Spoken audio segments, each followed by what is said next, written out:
दरम्यान बातमी अशी आहे की मालेगावच्या निकालानंतर मोदी आणि शहांची बैठक सुरू झालेली आहे। संसदेतल्या रणनीतीवर सुद्धा चर्चा झाल्याची माहिती आहे। या क्षणाची अजून एक मोठी बातमी आपण बघतोय।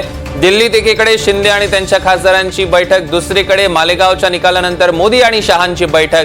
त्यामुळे दिल्लीत बैठकांचं सत्र सुरूच आहे आणि विशेषतः या बैठकीमध्ये संसदेतल्या रणनीतीवरही चर्चा झाल्याची माहिती मिळते। पुन्हा एकदा जाऊया, आपले प्रतिनिधी रामराजे आपल्या सोबत आहेत। रामराजे, या बैठकीबद्दलचे नेमके काय अपडेट्स आहेत तुमच्याकडे?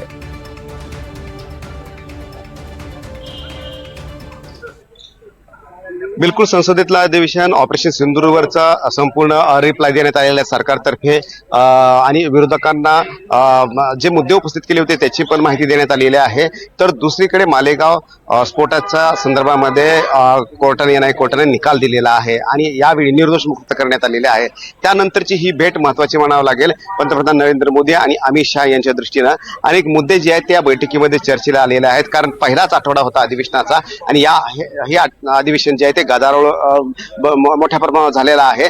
ऑपरेशन सिंधूरवरची चर्चा झालेली आहे, मात्र बिहारचे इथले रिव्हिजन जे मतदारांचे वोटर रिव्हिजनच्या संदर्भामध्ये आणखीन मुद्दे आहेत, तर त्यावरून आता विरोधक आक्रमक होत आहेत आणि त्या दृष्टीने सुद्धा ही बैठक जी आहे या बैठकीला पाहावं लागणार आहे।